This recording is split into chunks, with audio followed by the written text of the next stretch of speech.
اور استاد جناب جاوید احمد غامدی صاحب کا ایک انٹرویو ہے غالباً 1972 کا. اچھا. آپ کی عمر اس وقت کوئی میرے خیال ہے 20-22 سال تھی، اور وہ انٹرویو ڈاکٹر ممتاز احمد صاحب نے لیا ہے. اچھا. ڈاکٹر ممتاز صاحب آپ کے علم میں ہے بڑے معروف محقق تھے، مصنف تھے، اسکالر تھے، اسلامک انٹرنیشنل یونیورسٹی کے وہ صدر بھی رہے. وہ درس نظامی پہ جو ان کی کتاب ہے اسی کے اندر وہ انٹرویو بھی موجود ہے. اور اس زمانے میں انہوں نے پاکستان کے جو بڑے نابغہ بڑے علماء تھے ان کے انہوں نے انٹرویوز کیے، تو اس میں ایک نوجوان طالب علم کا بھی انہوں نے انٹرویو شامل کیا، وہ جاوید احمد غامدی صاحب تھے. اور ڈاکٹر صاحب حیات تھے، میرا ان سے بڑا تعلق تھا، تو جس زمانے میں وہ یہ کتاب مرتب کر رہے تھے انہی مسودات میں سے یہ انٹرویو بھی نکلا، اور پھر انہوں نے اس کتاب کی اس کو زینت بنایا. تو اس میں غامدی صاحب کے جو افکار و خیالات ان کے اوائل جوانی کے زمانے میں انہوں نے رقم کیے ہیں، اس میں ان کے پیش نظر یہ منصوبہ تھا جس کا ذکر انہوں نے آج سے کوئی سمجھے 40-50 سال پہلے کیا تھا. غامدی صاحب کا شخصیت کا ایک خاصہ یہ ہے کہ وہ چیزوں کو بڑے نظم و ضبط، بڑی ترتیب، بڑے ڈسپلن کے ساتھ زندگی میں انجام دیتے ہیں.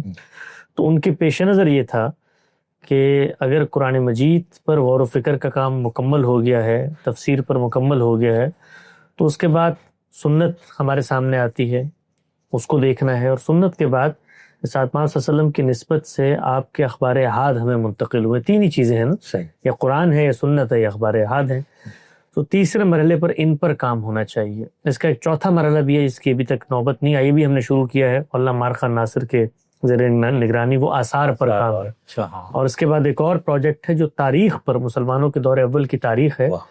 تو ممکن ہے اس کا وقت ابھی نہ آئے، ہو سکتا ہے 40 سال بعد، لیکن ان کی جو ترتیب تھی زندگی کے جو بڑے پروجیکٹس تھے اس کے اندر یہ 50 سال پہلے موجود تھا کہ انہوں نے پورے ذخیرہ حدیث کو قرآن مجید کی روشنی میں پرکھنا ہے، اور اس کی توضیح کرنی ہے، اس کی شرح و وضاحت کرنی ہے، اور بتانا ہے کہ کس طریقے سے اللہ کے پیغمبر کی نسبت سے جو باتیں منتقل ہوئی ہیں یہ دین ہی کی شرح و وضاحت ہے. اس میں کوئی مستقل بذات انڈیپینڈنٹ دین نہیں بیان ہو رہا. دین کے اصل حکم کے اندر کوئی ترمیم، کوئی تخصیص، کوئی نسخ، اس طرح کا کوئی پہلو موجود نہیں ہے.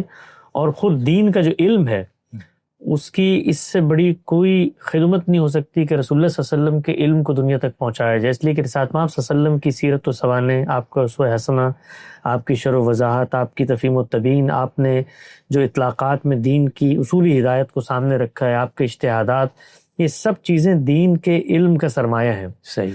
اور جس وقت ہمیں قرآن مجید کو ہدایت دیتا ہے تو اس کے لسانی اور عقلی مضمرات ہیں وہ اللہ کے پیغمبر کھولتے ہیں، اور وہ سلسلہ جاری ہے آج تک. تو اس پیش نظر ان کے ذہن میں یہ پروجیکٹ تھا. پھر میزان پہ انہوں نے جب کام کیا تو میزان کے اندر جو مباحث زیر بحث ہیں شریعت کے اور ایمان و اخلاقیات کے، اس سے متعلق جو روایات تھیں ان کی انہوں نے تحقیق کر کے خود میزان کے اندر ان کو حل کیا ہے، ان کے صحیح مقام پہ رکھا ہے. چنانچہ آپ جانتے ہیں کہ میزان کے اندر کوئی 1200 سے زیادہ روایتیں آ چکی ہیں. تاہم اس کے باوجود ذخیرہ حدیث بہت بڑا ہے، تو یہ خیال ہمیشہ سے دامن گیر رہتا تھا کہ اس پر کام ہونا چاہیے. پیغام صاحب کی جب تفسیر مکمل ہو گئی 2014-15 میں، تو اس کے بعد انہوں نے اس کام کا آغاز کیا، اور 2016 میں ہم نے باقاعدہ طور پر اس کام کے پروجیکٹ میں ہم شامل ہوئے. ہمیں کوئی 1.5-2 سال لگے اس کے اصول مرتب کرنے میں، اس کا جو پریزنٹیشن ہے، اور پھر یہ کام شروع ہو گیا.